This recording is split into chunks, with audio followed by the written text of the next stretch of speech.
Assalomu alaykum hurmatli tomoshabinlar. Bugun juda muhim masalani tushuntirib beraman. 1 avgustdan pensionerlarga qo'shimcha to'lovlar masalasi bo'yicha qaror qabul qilingani haqida ko'pchilik savol bermoqda. Kimga qo'shimcha pul tushadi? Kim kutishi kerak emas? Qaysi holatda ariza yozish kerak? Qaysi holatda to'lov avtomatik hisoblanadi? Eng muhimi, pulingiz kamayib qolmasligi yoki umuman tushmay qolmasligi uchun nimalarga e'tibor berish kerak? Bularning hammasini oddiy tilda misollar bilan tushuntiraman. Bu ma'lumot har bir pensionerning farzandi qarovchisi, nogironligi bo'lgan fuqaro va ijtimoiy nafaqa oladigan oilalar uchun juda muhim. Chunki bitta hujjat yetishmasa, bitta ma'lumot tizimda noto'g'ri tursa yoki bank kartasi faol bo'lmasa, odam o'ziga tegishli qo'shimcha to'lovni vaqtida ola olmay qolishi mumkin. Shuning uchun hoziroq kanalga obuna bo'ling, videoga like bosing va oxirigacha diqqat bilan eshiting. Men bugun nafaqat yangilikni aytaman, balki siz nima qilishingiz kerakligini ham aniq ko'rsatib beraman. Avvalo vaziyatni tushunib olaylik. Avval qanday edi? Pensionerga pensiya yoki nafaqa odatda belgilangan tartibda har oy to'lab kelinardi. Kimdir yoshga do'l pensiya oladi, kimdir nogironlik pensiyasi oladi, kimdir boquvchisini yo'qotganlik pensiyasi oladi. Yana ayrim fuqarolar ijtimoiy nafaqa oladi. To'lov miqdori fuqaroning ish staji, oylik daromadi, pensiya tayinlangan turi, imtiyozlar va qonunda belgilangan eng kam miqdorlarga bog'liq bo'ladi. Lekin amaliyotda bir muammo bor edi. Ko'pchilik pensionerlar o'z pensiyasiga qanday qo'shimchalar qo'shilishi mumkinligini bilmasdi.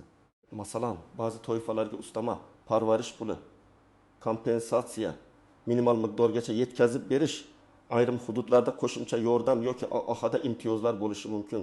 Biroq fuqaro xabardor bo'lmagani uchun murojaat qilmaydi. Ba'zan esa ma'lumotlar davlat bazalarida bor bo'lsa ham, ular yangilanmagani sababli to'lov avtomatik chiqmaydi. Endi nima o'zgardi?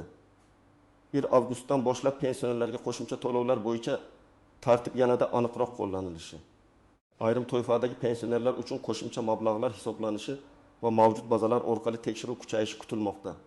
Bu degani hamma pensioner bir xil miqdorda pul oladi degani emas. Eng asosiy nuqta shuki, qo'shimcha to'lovlar ma'lum shartlarga javob beradigan fuqarolarga beriladi. Demak, men pensionerman, demak menga albatta qo'shimcha pul tushadi deb o'ylash noto'g'ri. Shu bilan birga, menga hech narsa tegmaydi deb jim o'tirish ham noto'g'ri. Har bir odam o'z holatini tekshirtirishi kerak. Birinchi navbatda kam miqdorda pensiya oladigan pensionerlar e'tiborli bo'lishi kerak. Masalan, bir pensionerning ish staji kam bo'lgan, maoshi past bo'lgan yoki hujjatlari to'liq hisobga olinmagan bo'lishi mumkin. Bunday holatda pensiya miqdori juda past chiqadi. Agar qonunda belgilangan minimal darajaga yetkazish yoki qo'shimcha kompensatsiya mexanizmi mavjud bo'lsa, fuqaro qo'shimcha to'lovdan foydalanishi mumkin. Lekin buning uchun pensiya jamg'armasi bazasida uning ma'lumotlari to'g'ri turishi kerak. Ikkinchi toifa nogironligi bo'lgan pensionerlar.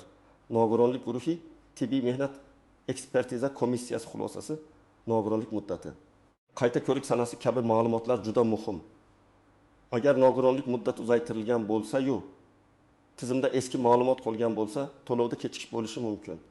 Masalan, fuqaro 2 guruh nogironlik pensiyasi oladi. Uning qayta ko'rik muddati iyul oyida tugagan, ammo yangi xulosa avgust boshida bazaga kiritilmagan. Natijada avgustdagi qo'shimcha to'lov avtomatik chiqmasligi mumkin. Shuning uchun bunday fuqarolar hujjat holatini tekshirtirishi shart. Uchinchi toifa, yolg'iz yashovchi, qarovga muhtoj pensionerlar.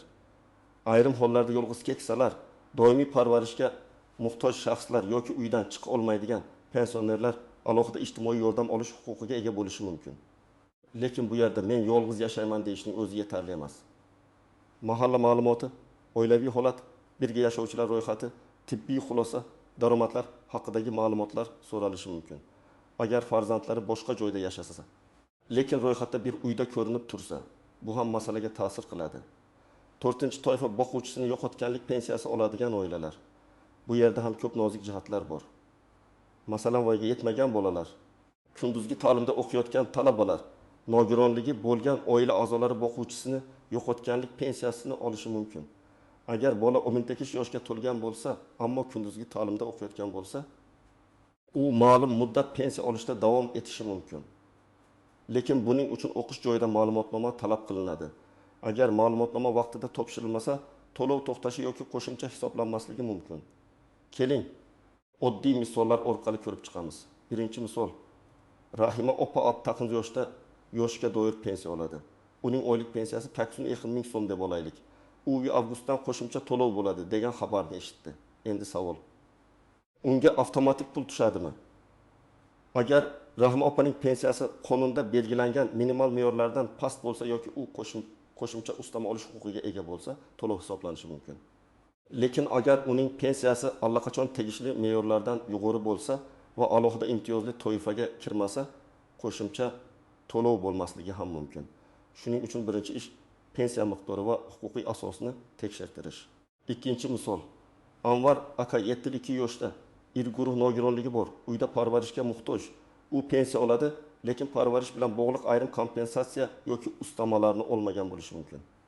Agar 1 avgustdan shu toifalarga qo'shimcha to'lov nazarda tutilgan bo'lsa, Anvar aka yoki uning farzandi pensiya jamg'armasi bo'limiga murojaat qilib, nogironlik hujjati shaxsni tasdiqlovchi hujjat, bank rekvizitlari va zarur bo'lsa parvarish holati bo'yicha ma'lumotlarni taqdim etish kerak. Agar hujjatlar to'liq bo'lsa, to'lov keyingi oyda qayta hisob-kitob bilan tushishi mumkin. Uchinchi misol. Dilorom opa o'quvchisini yo'qotganlik pensiyasi oladi.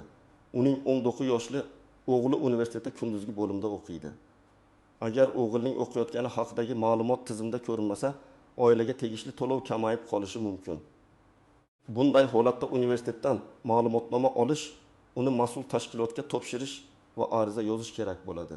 Bu juda oddiy ko'rinadi, lekin ko'p oilalar aynan shu ma'lumotnomani kechiktirgani uchun pulini vaqtida ola olmaydi. To'rtinchi misol. Karim aka pensiyasini bank kartasi orqali oladi. Kartaning muddati tugagan yoki karta bloklangan. Pensioner menga pul tushmadi, demak qo'shimcha to'lov bermadi deb o'ylaydi.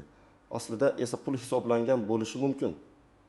Lekin bank hisobvarag'iga o'tkazishda muammo bo'lgan. Shuning uchun faqat pensiya jamg'armasiga emas, bankka ham murojaat qilish kerak. Kartaning amal qilish muddati, hisob raqami, SMS, xabarnoma va ilova orqali tushumlarni tekshirish muhim. Eng muhim qoida, qo'shimcha to'lovlarning hammasi ham bir xil emas. Ba'zi to'lovlar avtomatik hisoblanadi, ba'zilari ariza asosida beriladi. Avtomatik hisoblanadigan to'lovlar odatda davlat bazalarida mavjud bo'lgan ma'lumotlarga asoslanadi.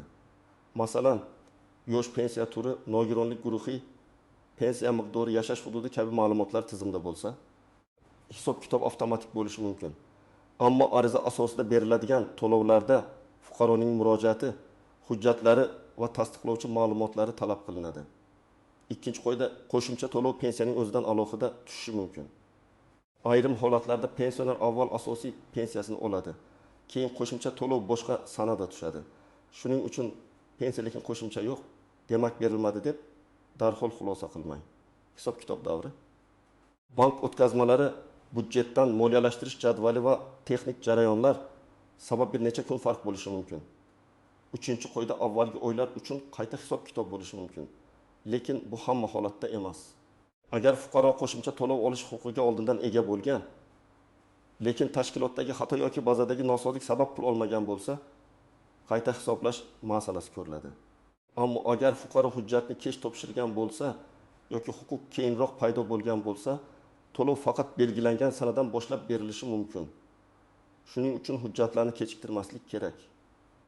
Agar siz pensiyangizni muntazam olayotgan bo'lsangiz, bank kartangiz ishlayotgan bo'lsa, shaxsiy ma'lumotlaringiz, pasportingiz, yashash manzilingiz, nogironlik bo'yicha xulosangiz va boshqa hujjatlaringiz tizimda to'g'ri bo'lsa, ortiqcha vahimaga tushmang. Har kuni idoraga borib navbatda turish ham shart emas. Lekin bir marta telefon orqali yoki elektron xizmatlar orqali ma'lumotni tekshirish foydali.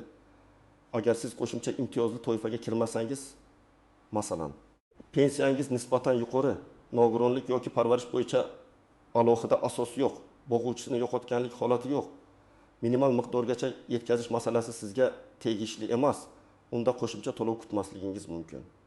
Bu yomon xabar emas. Bu shunchaki tartibning mohiyati. Har bir qo'shimcha to'lov aniq mezonga bog'langan bo'ladi. Lekin menga tegishli emas deb o'ylashdan oldin hech bo'lmaganda pensiya hisobingizni tekshirtiring. Chunki ba'zan pensioner o'ziga tegishli imtiyozni bilmaydi. Masalan, ilgari ayrim yillarda ishlagan davri pensiya stajiga kiritilmagan bo'lishi mumkin. arx hujjati topilsa pensiya qayta hisoblanadi. Bu alohida qo'shimcha to'lovdan ham ko'proq foyda berishi mumkin. Birinchi nozik jihat ro'yxatdagi manzil. Ko'p pensionerlar bir joyda yashaydi, lekin ro'yxati boshqa tumanda. Pensiya ishlari odatda ro'yxatdagi manzil yoki amaldagi hisobga olish tartibi bo'yicha yuritiladi. Agar siz boshqa hududga ko'chgan bo'lsangiz, lekin pensiya jamg'armasiga xabar bermagan bo'lsangiz, xatlar, so'rovlar yoki tekshiruvlar eski manzilga ketishi mumkin. Natijada siz zarur ma'lumotdan bexabar qolasiz. Ikkinchi nozik jihat pasport yoki ID karta ma'lumotlari. Agar hujjatingizni almashtirgan bo'lsangiz, familiyangiz o'zgargan bo'lsa, tug'ilgan sana yoki JSSHIR raqamida texnik xato bo'lsa, tizimlar bir-biriga mos kelmasligi mumkin. Bu ayniqsa bank to'lovlarida muammo keltirib chiqaradi. Shuning uchun yangi ID karta olgan pensionerlar ma'lumotlari pensiya tizimida yangilanganini tekshirtirsin. Uchinchi nozik jihat bank kartasi. Ba'zan pensioner kartani farzandiga berib qo'yadi, parolni bilmaydi. SMS xabarini boshqa telefon raqamiga ulangan bo'ladi. Keyin pul tushmadimi yoki kimdir yechib oldimi degan savol paydo bo'ladi. Men mutaxassis sifatida maslahat beraman. Pensionerning kartasi pensionerning nazoratida bo'lsin. Agar farzand yordam bersa ham, tushum va yechimlar shaffof bo'lsin. Chunki pensiya va qo'shimcha to'lov bu fuqaroning shaxsiy mablag'i. 4-nozik jihat ishonchnoma. Agar pensioner yura olmasa, pulini boshqa odam olib berish kerak bo'lsa, ishonchnoma to'g'ri rasmiylashtirilishi kerak. Notarial ishonchnoma uning muddati, vakolatlar doirasi va bank tomonidan tan olinishi muhim. Muddati tugagan ishonchnoma bilan to'lov olishda muammo chiqadi. 5-nozik jihat qarzdorlik va ushlab qolishlar. Ayrim pensionerlarning kredit, aliment, sud qarori yoki boshqa majburiy ijro hujjatlari bo'lishi mumkin. Bunday holatda pensiyadan ma'lum miqdor ushlab qolinishi ehtimoli bor. Qo'shimcha to'lov tushganida ham uning bir qismi ushlab qolinmasligi huquqiy asosga bog'liq. Agar siz kutgan pul to'liq tushmasa, avval bankdan ko'chirma oling, keyin majburiy ijro byurosi yoki tegishli tashkilotdan izoh so'rang. 6-nozik jihat firibgarlar. Har safar pensionerlarga qo'shimcha to'lov bo'ladi degan xabar tarqalganda firibgarlar faollashadi. Ular telefon qilib, sizga qo'shimcha pul tushiramiz, karta raqamingizni SMS kodini ayting deyishi mumkin. Hech qachon SMS kodini, karta pin kodini, bank ilovasiga kirish parolini hech kimga bermang. Davlat tashkiloti sizdan SMS kod so'ramaydi. Agar kimdir shunday so'rasa, bilingki, bu firibgarlik bo'lishi mumkin. Endi eng kerakli qismga o'tamiz. Siz nima qilishingiz kerak? Birinchi qadam, pensiya turini va miqdorini aniqlang. Siz yoshga doir pensiya olasizmi? Nogironlik pensiyasimi? Boquvchisini yo'qotganlik pensiyasimi yoki ijtimoiy nafaqami? Buni aniq biling. Chunki qo'shimcha to'lov mezonlari pensiya turiga qarab farqlanishi mumkin. Ikkinchi qadam, oxirgi oyda qancha pul tushganini yozib oling. Masalan, iyul oyida qancha tushdi, avgust oyida qancha tushdi? Alohida qo'shimcha to'lov bo'ldimi? Bank SMS-ida qanday izoh yozilgan? Ko'pchilik og'zaki gapiradi. Menga kam tushdi deydi, lekin aniq raqamni bilmaydi. Sizda raqam bo'lsa, idorada ham masalani tezroq tushuntirasiz. 3-qadam, hujjatlarni tayyorlang. Odatda shaxsni tasdiqlovchi hujjat. Pensiya guvohnomasi yoki pensiya tayinlanganini tasdiqlovchi ma'lumot. Bank karta rekvizitlari, nogironlik bo'yicha tibbiy xulosa. O'qish joyidan ma'lumotnoma, nikoh yoki vafot etganlik guvohnomasi, bolalarning tug'ilganlik guvohnomasi. Mahalladan ma'lumotnoma kabi hujjatlar kerak bo'lishi mumkin. Hamma holatda ham bularning barchasi talab qilinmaydi, lekin o'zingizga tegishli holat bo'yicha tayyor turgani yaxshi. 4-qadam, pensiya jamg'armasining tuman yoki shahar bo'limiga murojaat qiling. Murojaatda shunday mazmunda yozish mumkin: 1-avgustdan pensionerlarga qo'shimcha to'lovlar bo'yicha mening pensiya ishimni tekshirib berishingizni. Qo'shimcha to'lov olish huquqim bor yo'qligini aniqlab, yozma javob berishingizni so'rayman. Yozma murojaatning afzalligi shundaki, sizga rasmiy javob berilishi kerak bo'ladi. Og'zaki gapda esa ko'pincha keyin keling deb qolib ketadi. 5-qadam, bankdagi holatni tekshiring. Kartangiz faolmi, muddat tugamaganmi, hisob raqam yopilmaganmi, SMS xabarnoma ishlayaptimi, ilovada tushumlar ko'rinyaptimi? Agar kartangiz yo'qolgan bo'lsa yoki bloklangan bo'lsa, bankdan yangi karta oching va rekvizitlarni pensiya jamg'armasiga taqdim eting. Aks holda pul hisoblangan bo'lsa ham olishda qiynalasiz. 6-qadam, agar siz yura olmasangiz, yaqinlaringiz orqali murojaat qilish tartibini aniqlang. Ishonchnoma kerakmi? uyga kelib xizmat ko'rsatish imkoniyati bormi? Mahalla yoki ijtimoiy xodim orqali yordam olish mumkinmi? Bularni so'rang. Ayniqsa yolg'iz yashovchi keksa insonlar uchun mahalla faollari bilan aloqa qilish muhim. 7-qadam. Javobdan norozi bo'lsangiz, yuqori turuvchi tashkilotga murojaat qiling. Avval tuman bo'limi, keyin viloyat boshqarmasi, zarur bo'lsa tegishli vazirlik yoki prezident virtual qabulxonasi orqali murojaat qilish mumkin. Lekin murojaat qilganda hissiyot bilan emas, fakt bilan yozing. Qaysi sanada qancha pensiya tushgan, qanday qo'shimcha to'lov haqida so'rayapsiz, qanday hujjat topshirgansiz, sizga qanday javob berilgan. Arizada albatta to'liq ism familiyangiz, JSHIR raqamingiz, yashash manzilingiz, telefon raqamingiz, pensiya turi va murojaat mazmuni bo'lsin. Menga pul bering deb yozish yetarli emas. Mening pensiya ishim bo'yicha 1 avgustdan joriy etilgan qo'shimcha to'lovlar, ustamalar yoki qayta hisoblash imkoniyatlarini tekshirib, huquqim mavjud bo'lsa, belgilangan tartibda hisoblab berishingizni so'rayman deb yozish aniqroq bo'ladi. Agar sizning muammoingiz hujjat bilan bog'liq bo'lsa, arizaga nusxalarni ilova qiling. Masalan, nogironlik xulosasi o'qish ma'lumotnomasi, vafot etganlik guvohnomasi, bank rekvizitlari. Har bir hujjatning nusxasini o'zingizda ham saqlang. Agar idoraga topshirsangiz, qabul qilingan sana va raqamni yozib oling. Bu keyin juda asqotadi. Agar siz telefon orqali maslahat olsangiz, kim bilan gaplashganingizni, qaysi sanada nima deganini yozib qo'ying. Ko'pincha odamlar menga shunday deyishgandi deydi, lekin isbot bo'lmaydi. Rasmiy masalada hamma narsani tartibli yuritish kerak. Birinchi savol. 10 avgustdan hamma pensionerga pul qo'shiladimi? Javob: yo'q, har doim ham hamma pensionerga bir xil qo'shimcha berilmaydi. To'lov toifaga, pensiya turiga, miqdorga va huquqiy asosga bog'liq. Ikkinchi savol. Qo'shimcha to'lov avtomatik tushadimi? Javob: ayrim hollarda avtomatik tushadi. Ayrim hollarda ariza va hujjat talab qilinadi. Shuning uchun o'z holatingizni tekshirish muhim. Uchinchi savol. Agar avgustda tushmasa, keyin olsam bo'ladimi? Javob sababiga bog'liq. Agar sizda huquq bo'lsa va texnik yoki hisob-kitob xatosi bo'lsa, qayta hisoblash ko'rilishi mumkin. Agar hujjatni kech topshirsangiz, to'lov sanasi boshqacha bo'lishi mumkin. 4-savol. Farzandim mening nomimdan borib tekshirtirsa bo'ladimi? Javob: maslahat olish uchun ko'pincha yordam berishi mumkin, lekin rasmiy ariza, ma'lumot olish yoki pul masalasida ishonchnoma talab qilinishi mumkin. Buni oldindan aniqlang. 5-savol. Menga telefon qilib karta ma'lumotlarini so'rashni beraymi? Javob: aslo bermang. SMS kod, PIN kod, bank ilovasi, parol hech kimga aytilmaydi. Davlat to'lovi uchun sizdan bunday maxfiy kod so'ralmaydi. Hurmatli tomoshabinlar, 1 avgustdan pensionerlarga qo'shimcha to'lovlar masalasi ko'pchilik uchun yaxshi imkoniyat bo'lishi mumkin. Lekin bu imkoniyatdan foydalanish uchun tartibni tushunish kerak. Asosiy qoida shuki, hamma pensionerga bir xil pul tushadi deb o'ylamang, lekin o'zingizga tegishli haqni ham nazardan qochirmang. Pensiya turini aniqlang, bank kartangizni tekshiring, hujjatlaringizni tartibga keltiring.